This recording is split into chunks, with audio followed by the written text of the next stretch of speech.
no capítulo 51, nós lemos do verso 1 até o verso 17, nós podemos perceber muito bem a intenção de Davi ao escrever essas palavras, ao fazer essa oração. Observe que a preocupação de Davi é que o Senhor não retire dele o teu espírito, a alegria. A preocupação de Davi é que o Senhor continue com as suas misericórdias sobre a vida dele. E por que Davi tem essa preocupação? Por que Davi está tão preocupado do Senhor não tirar o espírito dele, do Senhor não tirar a alegria? Por que Davi está tão preocupado em pedir, Senhor, torna-me da alegria da salvação? Por que Davi está tão preocupado em falar assim, Senhor, me lava e eu ficarei limpo? Senhor, só o Senhor pode fazer isso, então vem estar me restaurando. Por que Davi tem tanta preocupação? Porque esse salmo ele foi escrito no momento difícil que o salmista Davi estava passando. Ele havia cometido um pecado terrível, ele havia cometido um erro terrível, em um momento onde, conta lá em 2 Samuel, onde os reis tinham por costume estar guerreando. Davi não vai para a guerra. Davi decide ficar no palácio e um belo dia ele está passeando lá pela varanda do seu palácio. Então ele vê uma bela mulher a se banhar, Betseba, e ali ele se encanta, se apaixona por aquela mulher. Só que era uma mulher casada com um dos seus melhores soldados, casada com um dos seus generais, Urias. E ali ele começa a arquitetar um plano para estar tomando aquela mulher. Ele consegue tomar aquela mulher, ele coloca aquele general em frente de batalha, e ele consegue o seu objetivo, que é a morte daquele general. Então ele pega aquela mulher, traz para dentro do palácio. Só que Davi estava fazendo isso tudo pensando que Deus não estava vendo, pensando que os olhos do Senhor não estavam no oculto, mas nós sabemos que os olhos do Senhor estão em todos os lugares, os ouvidos do Senhor estão atentos a tudo que está acontecendo. E Davi, naquele momento em que está tudo dando certo, aparentemente, os seus planos estão correndo tudo bem, então o Senhor Deus, ele envia o profeta Natã para estar confrontando Davi. Ele envia o profeta Natã para estar dizendo: olha, Davi, você é um homem que está cometendo atrocidade no meio do povo, você fez algo terrível, e a espada não vai sair da sua casa, a espada não vai sair da sua família. Naquele momento, Betseba, ela é engravida, e ela tem um filho, e Davi, ele está ali com aquela situação, e o filho adoece, porque Deus tinha falado através do profeta Natã que aquela criança iria morrer, aquela criança não sobreviveria, iria morrer.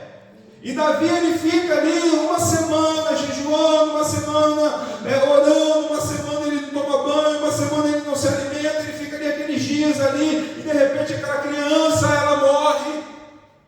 E é nesse contexto, nesse momento em que ele escreve esse Salmo 51. Um homem com o coração destroçado, um homem com o coração totalmente destruído, aparentemente aos olhos de qualquer pessoa, o ministério de Davi já tinha caído. Aos olhos de qualquer pessoa, o ministério de Davi já não seria mais profícuo, iria acabar. O reinado de Davi estava fadado ao fracasso. Mas nesse Salmo 51, Davi nos norteia por um caminho do quebrantamento. Davi nos norteia por um caminho do coração contrito e nos mostra como alcançar o favor de Deus, como alcançar as misericórdias do Senhor. Esse salmo escrito por Davi vem nos impactar. Esse salmo é uma profunda oração de arrependimento, ao qual Davi, ele reconhece a sua culpa. Ele fala das suas transgressões, ele reconhece os seus erros e ele busca por misericórdia. Nós vivemos em um tempo em que muitas pessoas oram, nós oramos aqui sempre, Em nossas reuniões não falta oração. Em nossas reuniões não falta busca pela presença de Deus, mas nem toda oração que é feita encontra a aprovação do Senhor. Isso é um fato. Nem todas as orações o Senhor ele vai falar sim. Porque muitos de nós, muitas igrejas estão colocando Deus como gênio da lâmpada mágica. Bota o joelho no chão, independente de como esteja vivendo a sua vida.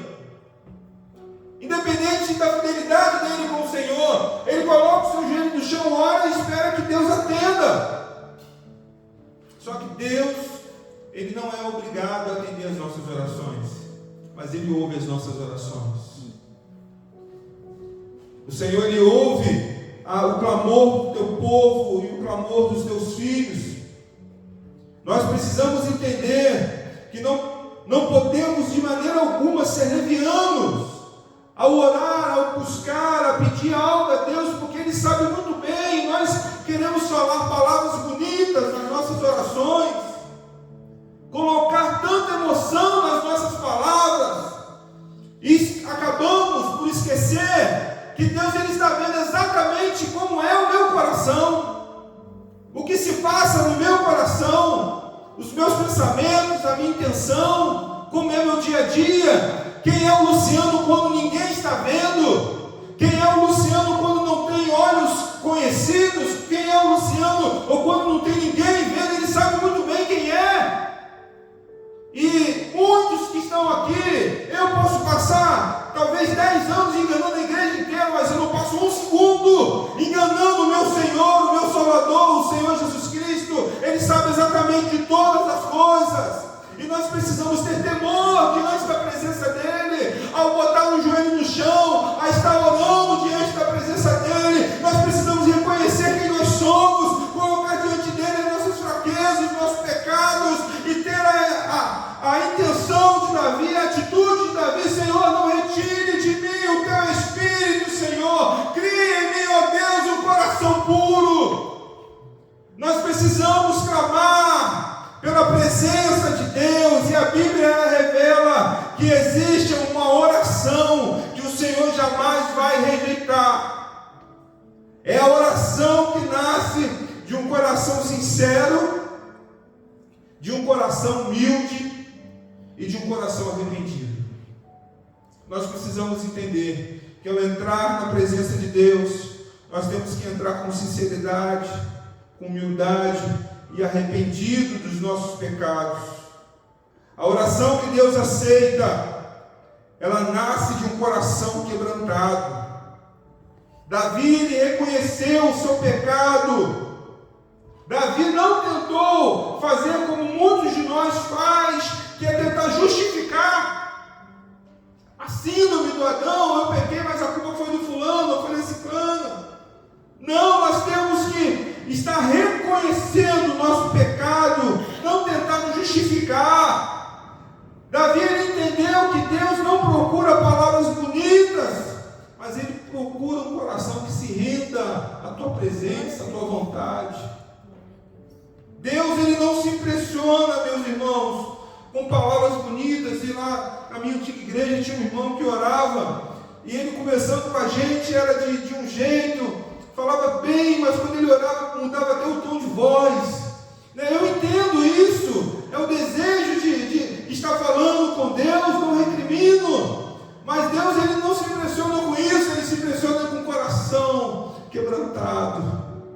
Não precisa usar palavras bonitas, é preciso só usar um coração arrependido.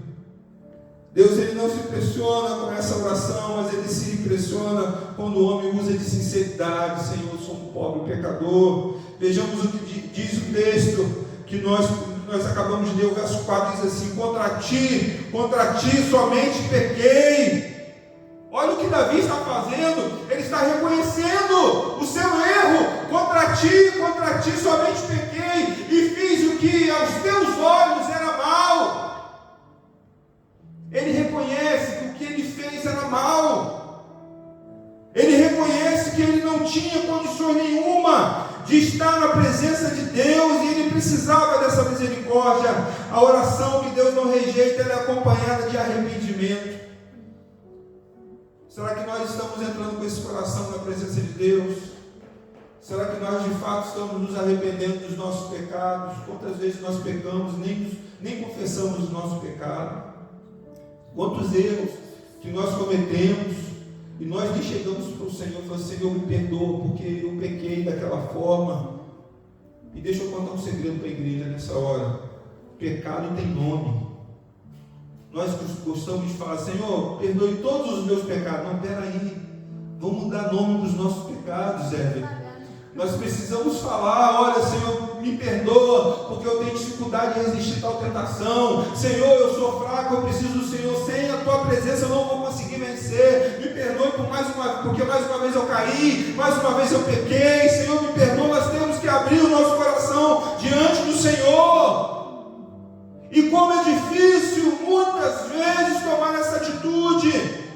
E todas as vezes que o Senhor nos dá essa oportunidade, não é para nos envergonhar, meus irmãos. Entenda, Deus não quer nos envergonhar. Ele quer que nós possamos tomar essa atitude para mudar a nossa vida, para que nós possamos tomar posse de tudo que Ele tem preparado para o nosso ministério, para a nossa família. Não é tempo de andar desapercebido. Não é tempo de andar desatento a tudo que está acontecendo. A oração que Deus, Ele aceita e não rejeita é de um coração quebrantado, mas a oração que Deus também não rejeita é a oração acompanhada, além do quebrantamento, o arrependimento e a dependência dEle. O coração contrito reconhece que não pode viver sem Deus. Quando nós temos um coração contrito, há um reconhecimento que Deus não pode sair da nossa vida. E essa oração expressa, em primeiro lugar, humildade. Não sou autossuficiente. Não sou capaz de sobreviver sem a presença de Deus. Eu não posso abrir mão dessa presença. Quando nós entendemos essa verdade, faz muito sentido o verso 10, quando o salmista diz: cria em mim, ó Deus, um coração puro e renova em mim um espírito reto. O reverendo Hernán Dias Lopes, ele tem uma definição maravilhosa sobre retidão, um homem reto. Retidão é aquilo que você é na porta, quando você fecha a porta do seu quarto, ninguém vê.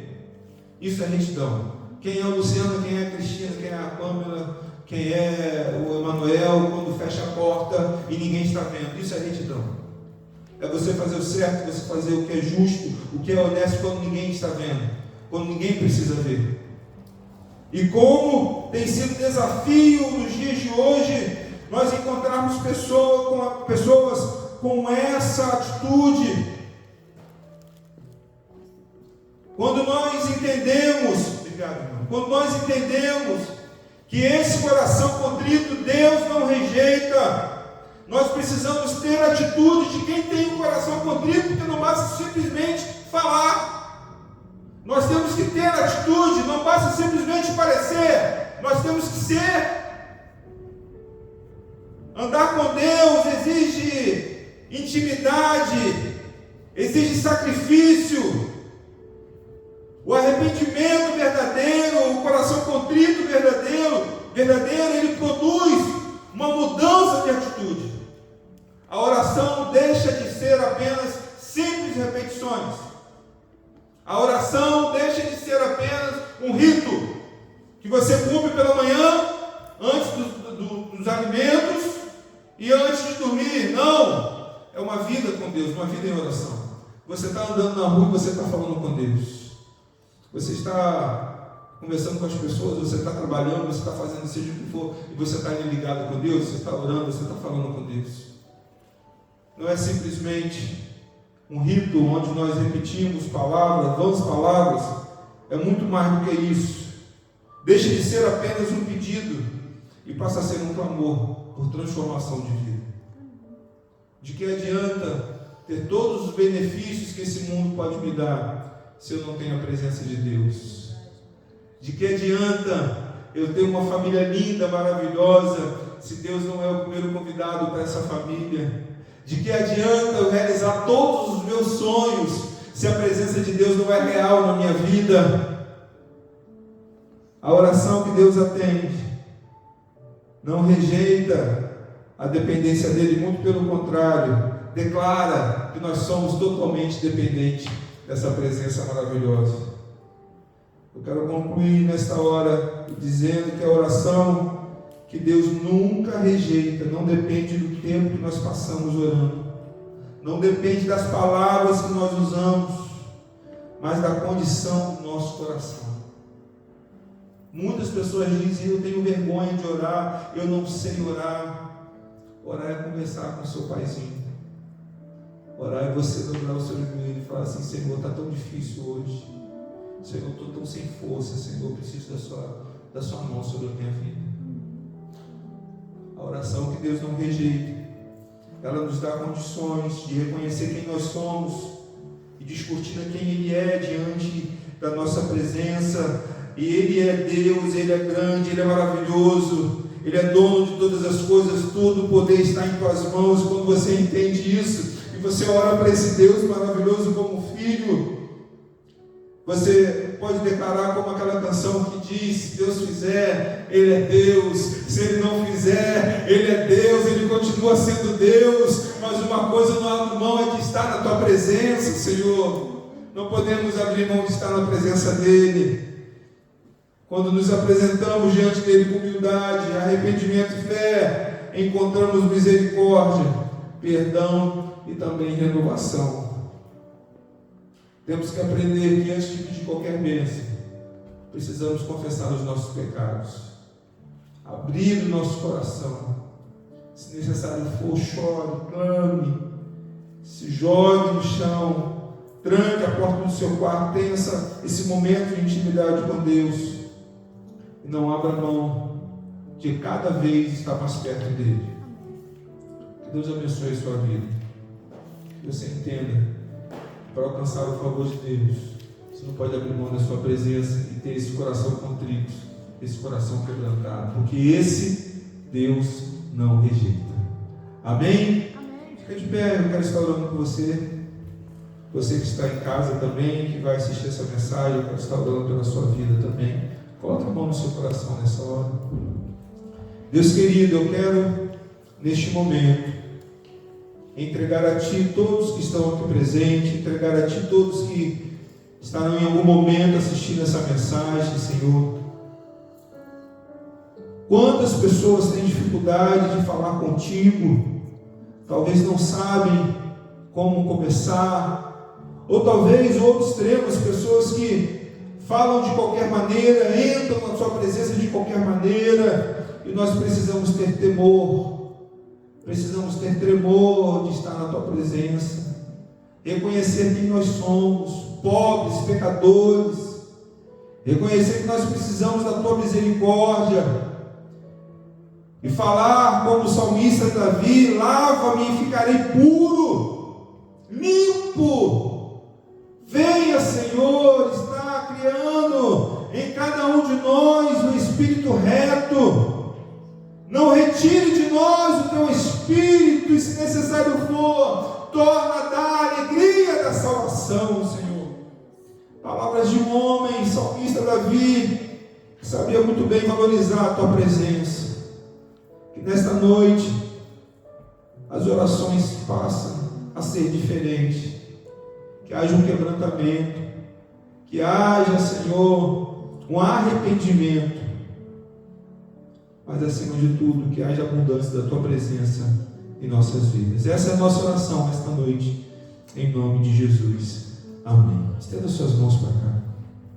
Que o amor de Deus, o Pai, que a graça do nosso Senhor e Salvador Jesus Cristo, que as doces consolações e comunhão do Espírito Santo de Deus esteja sobre a sua vida, sobre a sua casa, sobre esta igreja, não só hoje, mas para todos sempre. Amém. Vamos dizer juntos: até aqui nos ajudou o Senhor, grandes coisas faz o Senhor por nós, e por isso estamos alegres. Que Deus te abençoe. Dê um abraço em alguém que está do seu lado, diga como foi importante estarmos reunidos.